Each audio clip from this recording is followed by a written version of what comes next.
This is a show, ha-cha-cha, with no particular niche, baby. It's always about hanging out. Maybe we'll laugh at some stuff, maybe we'll learn something new, but it's always about hanging out, me and you. Hi, hello, and welcome back to That Thing with James, a podcast about nothing in particular. Why? Because it's the only thing I can sustain. Baby, I have tried to make this show one thing and I've tried to make it another, but the only thing it wants to be is that thing. With James. Clever title from a clever guy. If only clever paid the bills. What's up? I'm doing a podcast. If you're new to the show, welcome. What's it about? It's in the song. I just said it. It's about nothing in particular. I will have any random topic to cover. I might just ramble on about life or whatever. Philosophical musings, whatever you want to hear. No, I'm not talking about junior in college musings. I'm not talking about, YouTube video about fucking stoicism or whatever. No. This is something else entirely. And this episode, I'm going to talk about something I don't think I've really covered before. It'll be a bit of autobiographical information mixed in with a TV show that I like a lot. One thing in particular, I was searching for like an hour of what am I going to do this episode about? I had nothing planned. At all. And my mind automatically went to a fun piece of trivia about a little TV show called Columbo that I learned about a year ago, and I don't recall having talked about this on this show before. Now, I feel like I've definitely talked about Columbo before. I love Columbo. I've come to love Columbo, starting last year, but it started, I think, 3 years ago instead of 1 year ago, really. Let's back up. Before we get too far into this, hi, what's up? Welcome to the show. If you're returning, thanks for returning. Welcome back to the show. For those of you who didn't know, if you're an audio listener, this show is on YouTube as well, so you can see my unshorn visage on camera saying the words that you are hearing. You can find me on YouTube. Just look up That Thing with James, and my channel will pop up. Let's see what else. Oh yeah, I do bonus episodes. I have over 100 bonus episodes of this show, and you can get access to all of those at patreon.com/thatthingwithjames. There, you can subscribe.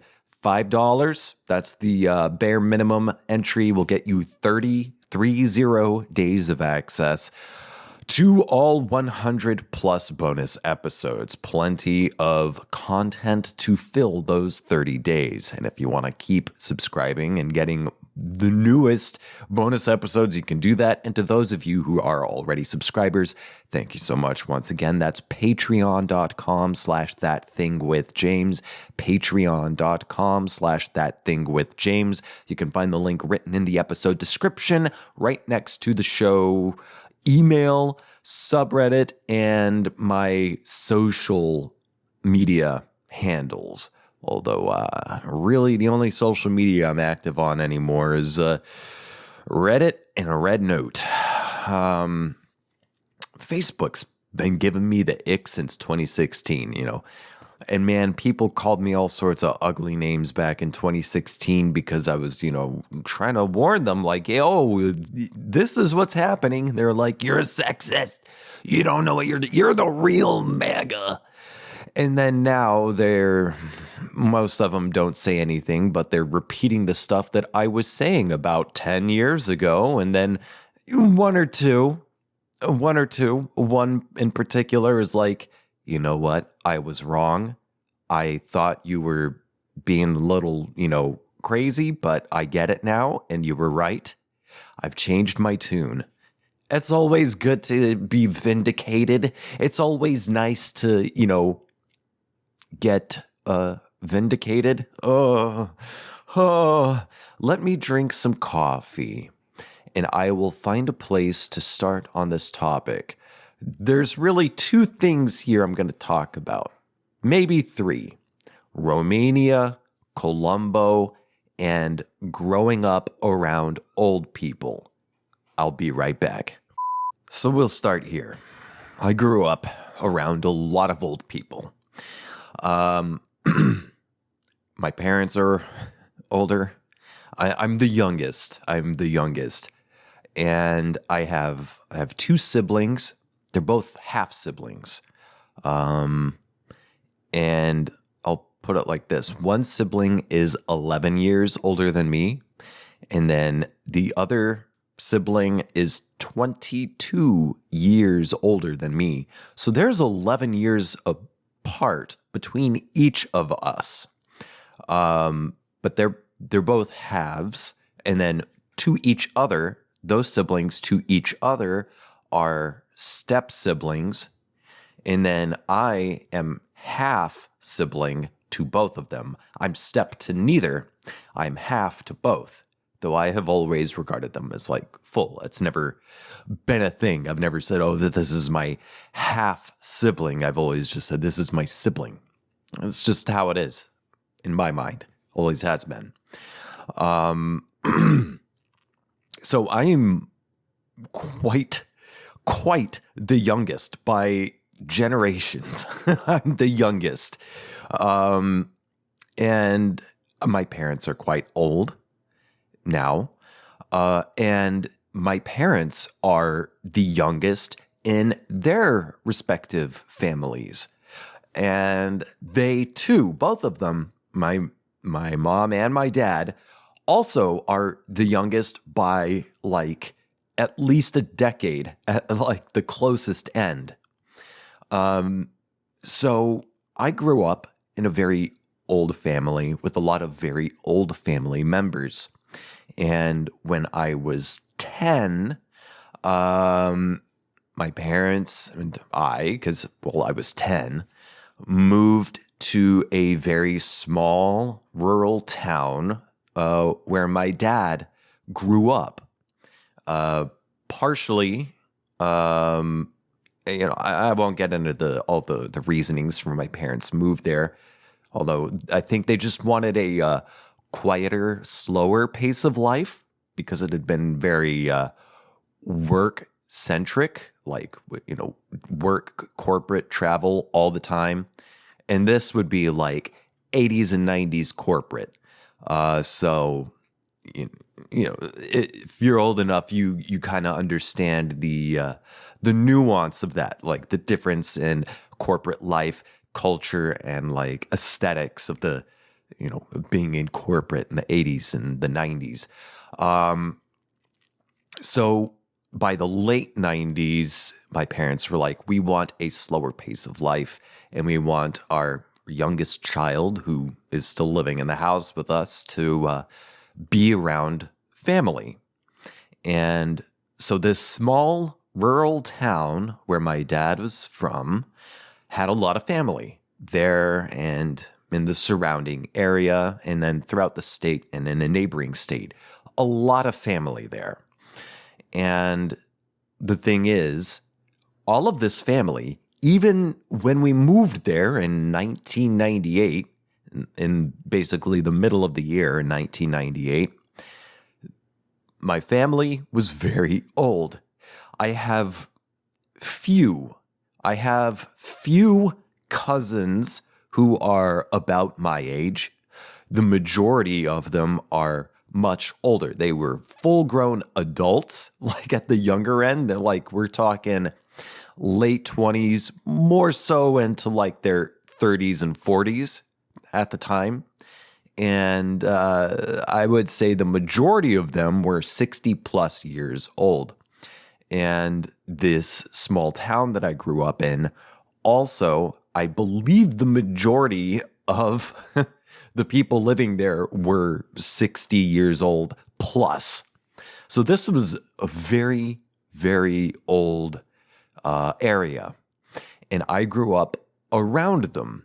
These were very formative years. And I won't get into the what an upheaval that was for me going from New Jersey during these very formative years where I had, a lot of friends and stuff, going to this very rural area. The kids around my age, it was rough going. They did not like me. But the family liked me, and they were all very old, and a lot of the town, had not really, in terms of like when you walk into a restaurant and see all these old blue hairs and these men wearing gigantic glasses with, glass Coke bottle thick lenses in them. All of them had gigantic and very thick corrective eyeglasses and hairspray hairdos and polyester windbreakers and stuff and wood. I grew up in a place near like a lot of water. There's a large body of water in this area. And it's a bit of an affordable, but most definitely a vacation town. A lot of people used to and still do show up around the summer, especially around the 4th of July, and party at this body of water. There's a lot of tourists and just vacationers will come there, and it's cheap.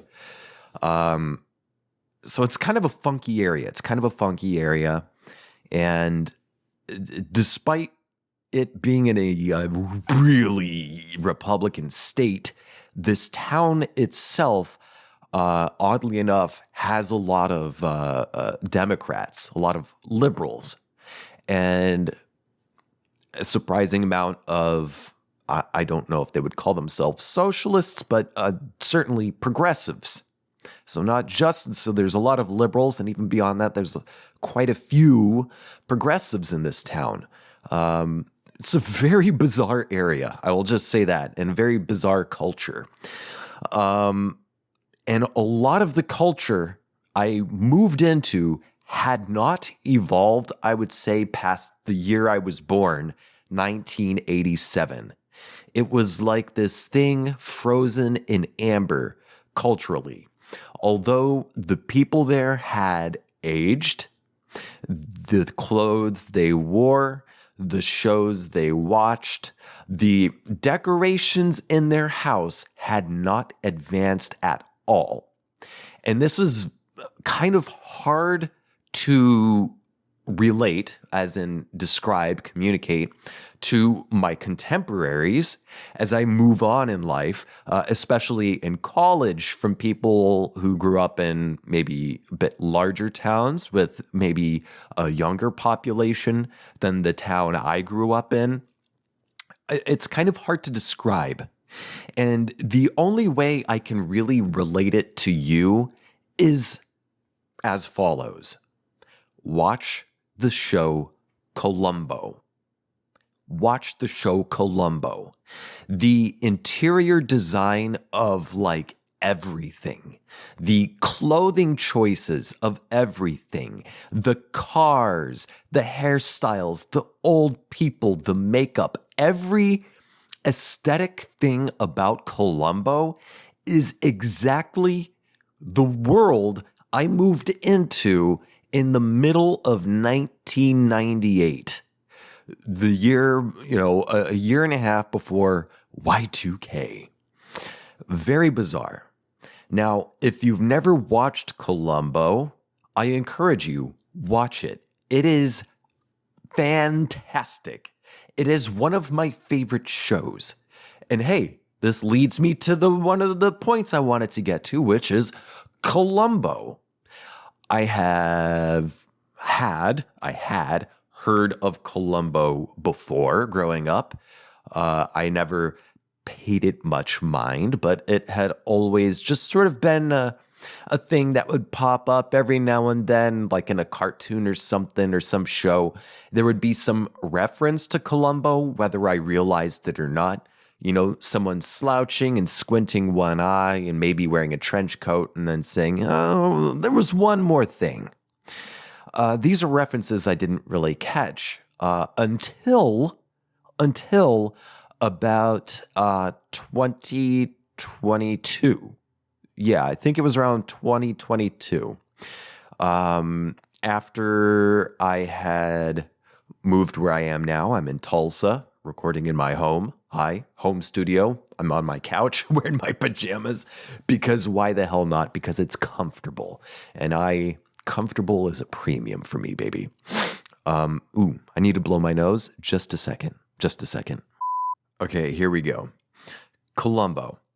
I was living in my first apartment in Tulsa in 2022.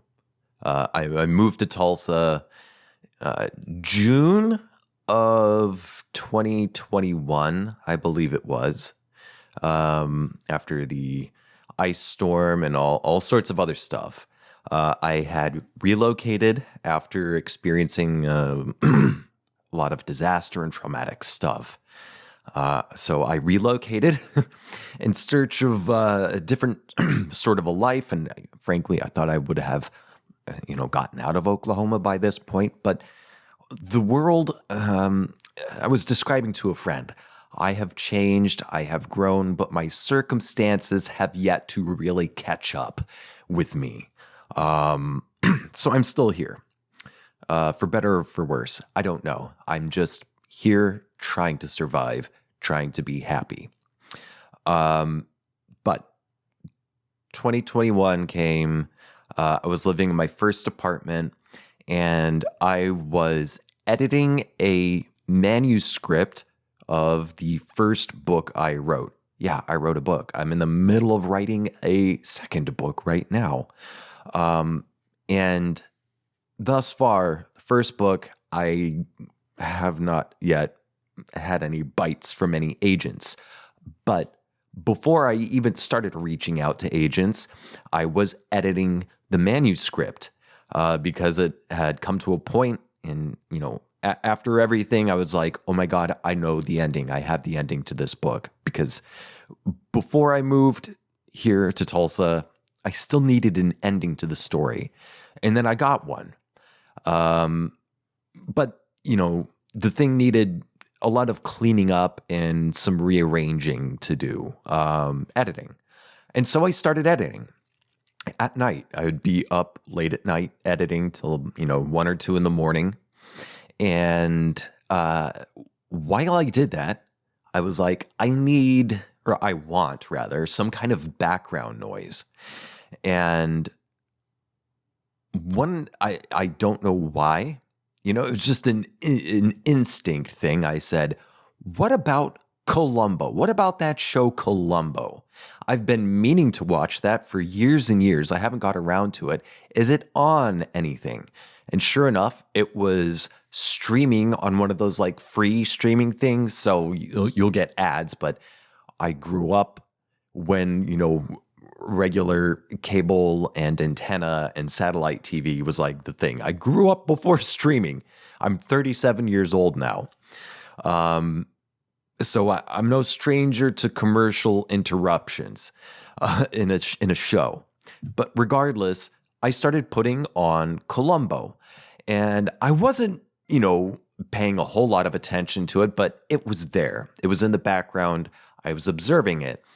And I think I got through maybe the first season before I sort of, moved on and did something. And I was just editing late at night with Columbo in the background.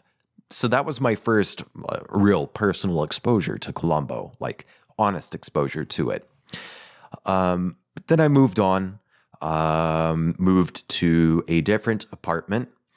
And started querying agents last year.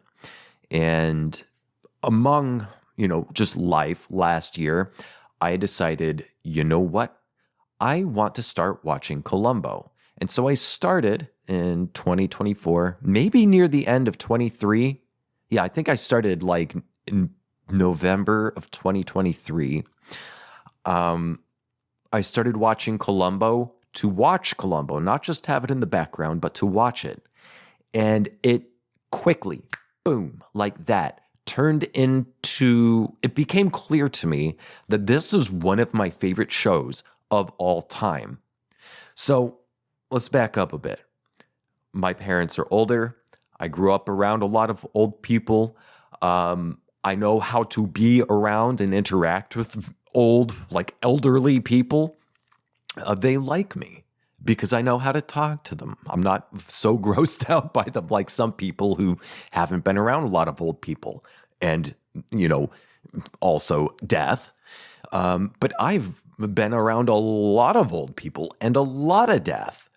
And so I know how to talk to these people and interact with them, and they like me because, they, unfortunately, the elderly become sort of invisible in our culture, and they're often not really cared for. And I'm not talking about the greedy ghouls in Congress here. I'm talking about just everyday people, the people you see in your own life. A lot of them feel invisible, and it's very lonely. It's very sad.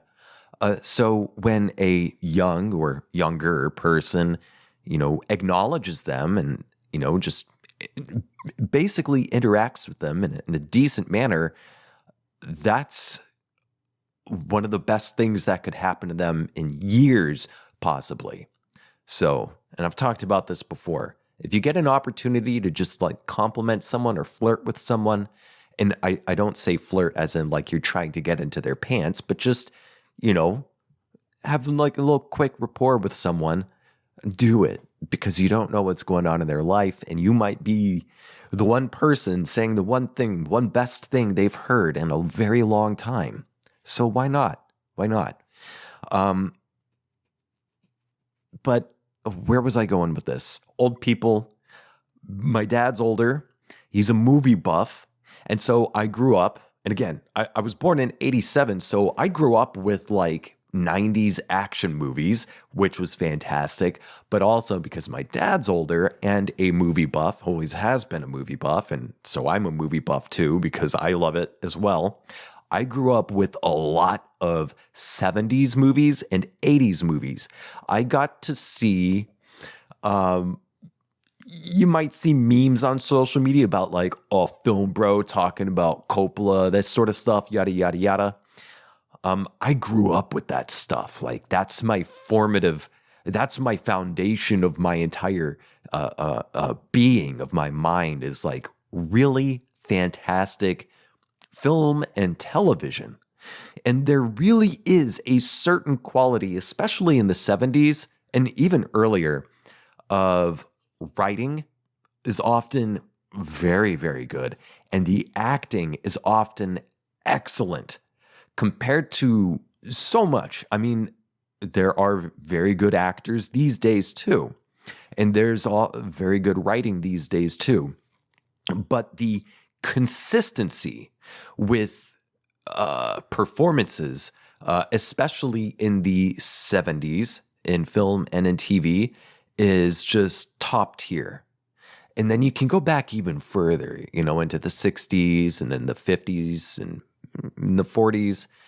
And not everything is going to be a gem, but from my own observation, these older shows and movies do have consistently better performances. And these are people who like studied theater, did theater, learned, Stanislavski based techniques and that sort of thing.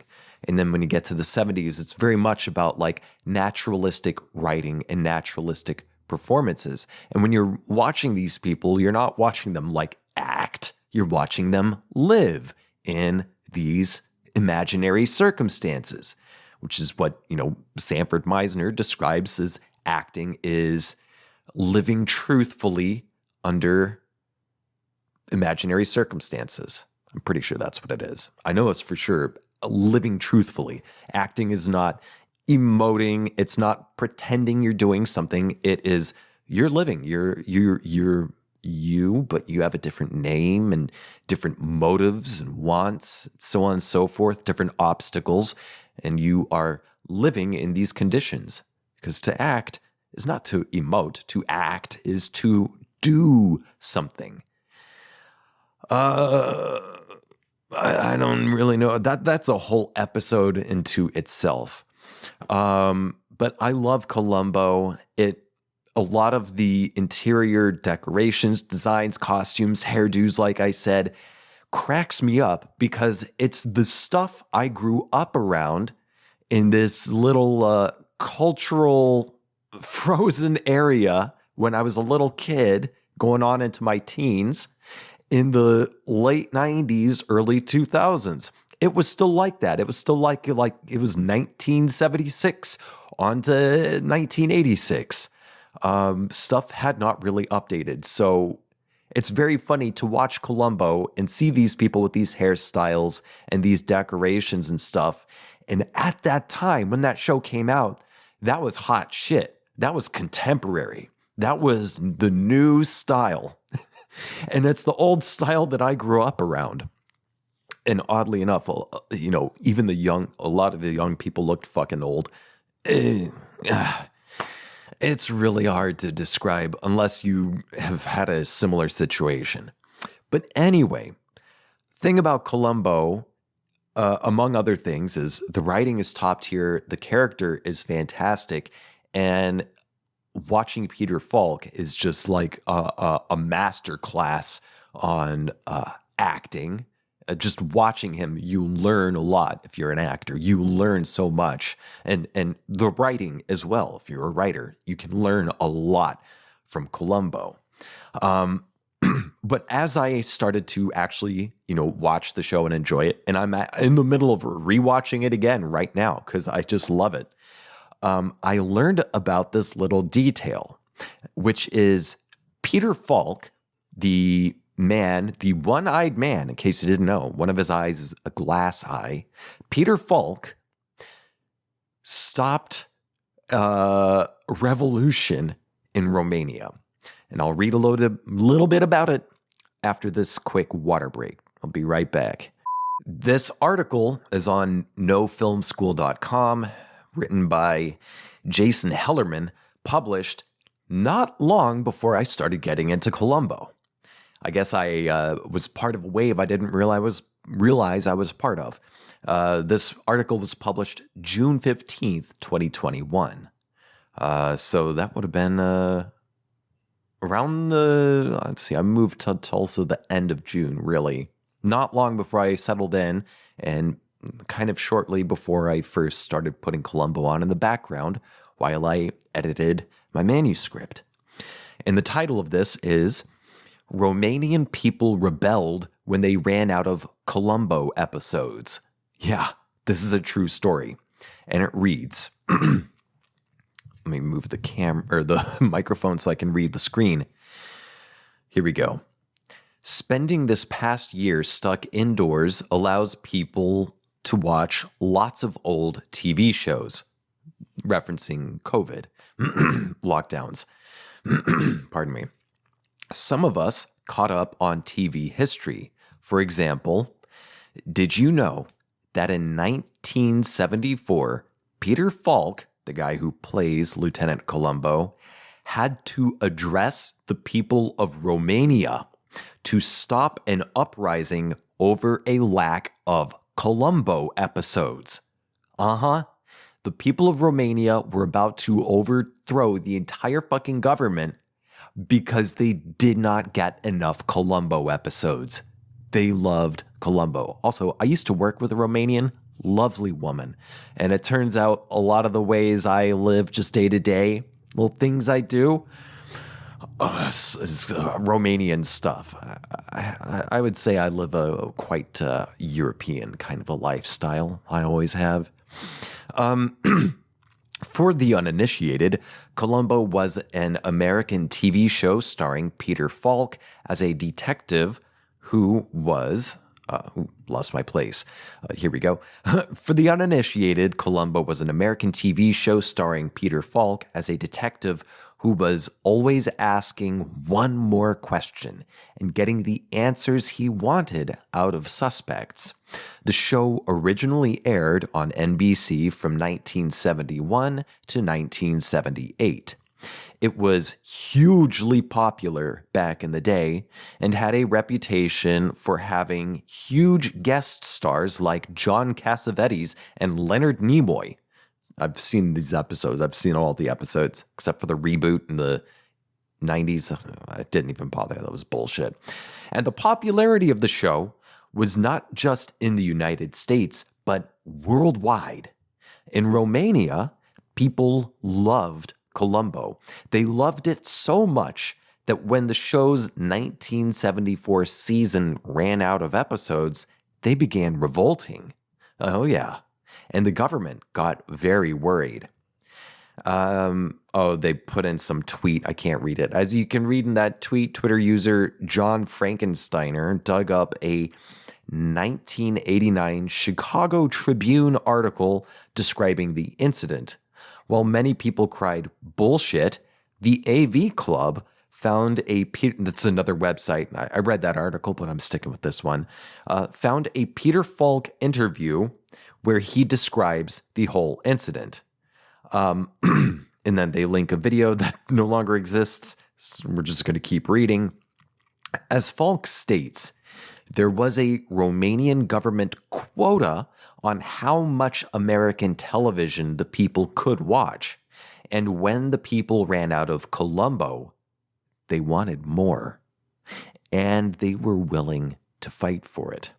The only problem was Columbo only averaged around 10 episodes a season. So back in this day, you're looking at like seasons that would run in like 20, 30 episodes, which was the norm until streaming started taking over. But anyway, Columbo averaged around 10 episodes a season, so there were not more episodes, but the Romanian people were convinced the government was lying to them and hoarding the detective series. The U.S. State Department arranged a meeting between Peter Falk and a Romanian representative in New York. They convinced him, Falk, to read a speech in Romanian to quell the people. The speech was written out phonetically, and thanks to WikiLeaks, we have it for you here. Quote, "Excuse me, do you have a minute? Hello? I'm Lieutenant Columbo, sometimes known as Peter Falk. When an American actor portrays a role, he hopes he's creating a character that the audience can identify with. And from what we've heard here in Hollywood about Romania's acceptance of the Columbo show, I guess we must have been doing something right. Seriously, I can't tell you how much everyone connected with the Columbo show feels about receiving such heartwarming news. We would like to thank Romanian television for having put us on the air on Saturdays and Sundays, but most of all of us, myself and the crew and the other actors, we want to thank the Romanian people for their great response to our show. I hope someday I can come to your country and enjoy the traditional culture and hospitality of the Romanian people. In the meantime, Columbo will be seeing you again on television this fall. Until then, once again, my thanks and my best to everyone." End quote. This is obviously very strange, but if you've seen a Columbo episode, you know they're really fun and could get addicting, especially if you thought a higher power... Uh-oh, my camera's dying. That's it. Thanks for tuning in. Bye. Fuck.